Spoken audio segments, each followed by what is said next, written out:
वित्त मंत्री निर्मला सीतारमण ने आज संसद में इकोनॉमिक सर्वे 2025-26 पेश कर दिया। सर्वे में वित्त वर्ष 2026-27 के लिए जीडीपी की ग्रोथ 6.8 से 7.2% रहने का अनुमान लगाया गया है। सर्वे में कहा गया है कि 2025 में भारतीय करेंसी का प्रदर्शन खराब रहा। विदेशी निवेश में कमी की वजह से रुपया प्रभावित हुआ। सर्वे के मुताबिक ईयू के साथ एफटीए से भारत की मैन्युफैक्चरिंग कॉम्पिटिटिवनेस मजबूत होगी। सर्वे के मुताबिक जीएसटी में बदलाव और सुधारों ने वैश्विक अनिश्चितता को अवसर में बदल दिया है। सर्वे में कहा गया कि रुपए में गिरावट भारत के मजबूत आर्थिक आधारों को सही तरीके से नहीं दर्शाती है। सर्वे में कहा गया कि वित्त वर्ष 2025-26 में जीडीपी के 4.4% के फिस्कल डेफिसिट के लक्ष्य को हासिल करने की राह पर है। इस खबर पर ज्यादा जानकारी के साथ जी मीडिया संवाददाता तरुण शर्मा हमारे साथ इस वक्त जुड़ रहे हैं और साथ ही हमारे साथ एसोचैम के प्रेसिडेंट निर्मल कुमार मिंडा भी हैं। आप दोनों का बहुत स्वागत है। तरुण, क्विकली आप बताएं कि आज के इकोनॉमिक सर्वे से बजट के लिए क्या सिग्नल मिल रहा है? बिल्कुल, बजट के लिए साफ सिग्नल मिल रहे हैं कि मैन्युफैक्चरिंग को लेकर एक बड़ा पुश यहाँ पे देखने को मिलेगा। साथ ही रिन्यूएबल एनर्जी को लेकर जो बात की गई है इकोनॉमिक सर्वे के अंदर, उस पर भी एक बड़ा पुश हम देख सकते हैं। इसके साथ साथ सर्वे में कई ऐसी चीज़ों के लिए बात की गई है, जैसे डिजिटल एडिक्शन की इसमें बात की गई कि जो बच्चे जो हैं या यूथ है वो एक डिजिटल एडिक्शन की तरफ जा रहा है, वो इकोनॉमी के लिए सही बात नहीं है। साथ ही ये भी बताया गया कि यदि हम मैन्युफैक्चरिंग में स्ट्रांग होंगे तभी जाके हमारा जो रुपये में जो अभी अस्थिरता देख रहे हैं या डॉलर के मुकाबले जो गिरावट देख रहे हैं, 6% की गिरावट इस साल हमने देखी है डॉलर के मुकाबले, उसमें स्ट्रांगनेस तभी आ पाएगी जब हमारे पास मैन्युफैक्चरिंग कॉम्पिटिटिवनेस होगी। तो बड़ा फोकस इसमें मैन्युफैक्चरिंग की तरफ रखा गया है। साथ ही कुछ ऐसे फैक्टर्स भी रखे गए हैं जैसे हेल्थ और मेंटल हेल्थ पे बड़ा फोकस किया गया है। इस बार फिजिकल हेल्थ को भी इकोनॉमिक सर्वे के अंदर रखा गया है कि जो ओबेसिटी है वो भी एक बड़ा रिस्क फैक्टर यहाँ पे बनता हुआ दिखाई दे रहा है। साथ ही उन्होंने ये भी बताया कि अर्बनाइजेशन पे हमें फोकस करना होगा। जी बिजनेस ने भी अपनी बजट की स्टोरीज में बताया है कि अर्बनाइजेशन के लिए एक अलग से फंड का क्रिएशन हो सकता है।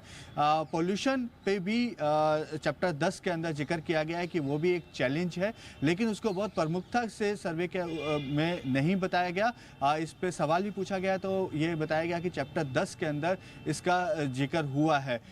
इसके साथ साथ कई ऐसे शिपिंग, मरीन, फिशिंग जैसे सेक्टर्स भी हैं जिन पे फोकस करने की बात की गई है। और जो एम्प्लॉयमेंट की भी यहाँ पे बात की गई है कि एम्प्लॉयमेंट जो दर है वो पिछले 11 साल में तकरीबन आधी हो गई है।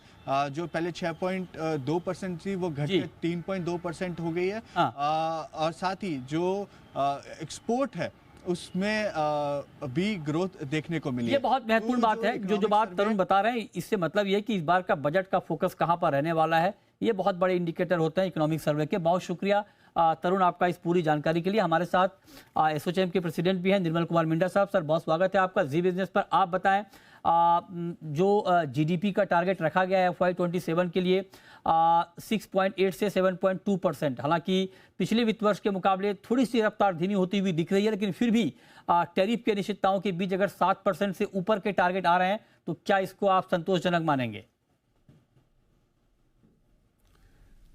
नमस्कार, मैं सबसे पहले बधाई देना चाहता हूं। और आपको जैसे मालूम हुआ है सर्वे के अंदर में कि हम 11 वर्ष पहले जो 10th लार्जेस्ट इकोनॉमी थे उससे हम 4 नंबर पर आए हैं। तो इसके लिए मैं माननीय मोदी जी को और हमारी सरकार को बधाई देना चाहता हूं। और जहां तक ये आउटलुक का सवाल है 7.2% में, मैं बहुत ऑप्टिमिस्टिक हूं। और मैं इसलिए ऑप्टिमिस्टिक हूं कि हमारे यहाँ पर 1.4 बिलियन 140 करोड़ लोग हैं और इसकी पर कैपिटा इनकम हमें ये देखना है कि किस तरीके से इनके जेबों में पैसा ज़्यादा जाए और इनका स्पेंड बढ़े। जब इनका स्पेंड बढ़ेगा तो ऑटोमेटिक ग्रोथ होगी। और हर सेक्टर के अंदर में आपने देखा कि ग्रोथ हुई है इंफ्रास्ट्रक्चर्स के ऊपर में। और जो अभी एमएसएमई सेक्टर है, हम लोगों ने एसोचैम में 5 पिलर पर काम करना शुरू किया है। और हमारी मेंबरशिप की पेन एरियाज लिए हैं। पहला है मेक इन इंडिया, जो कि आत्मनिर्भर भारत है। किस तरीके से हम अपने इंपोर्ट्स को कम करें और ईज ऑफ डूइंग बिजनेस, कैसे हमें और कौन कौन से एरियाज हैं जहां पर हम सरकार से रिक्वेस्ट करके आपको लगता है सर, जो बात आपने कही मिंडा साहब बहुत महत्वपूर्ण है, आपको लगता है कि ऐसे में इस बार का बजट का फोकस पूरी तरह से ग्रोथ के ऊपर होगा, और अगर होगा तो ग्रोथ के लिए क्या क्या कदम उठाए जा सकते हैं आपके हिसाब से? तो देखिए, ग्रोथ का एक कदम ऑलरेडी एफटीए हुआ अपना ईयू के साथ में। ये लगभग कितने सालों से, 20 साल से हम इसका प्रयास कर रहे थे, और 1922 के बाद में तो ज्यादातर लगातार सरकार लगी हुई है। मैं उसका पार्ट था कल में उनके एसोसिएशन मीटिंग्स के अंदर में, सब में एसोचैम की तरफ से आफ्ता का एग्रीमेंट हो रहा है। हमारा जो यूएसए के साथ ट्रेड डील है उस पर भी आगे पॉजिटिव बातचीत शुरू हुई है। इससे हमारा निर्यात बढ़ेगा, इंपोर्ट घटेगा, टेक्नोलॉजी आएगी देश में, और टेक्नोलॉजी आने से हम आत्मनिर्भर भारत करके हम मेक इन इंडिया बना पाएंगे। ओके।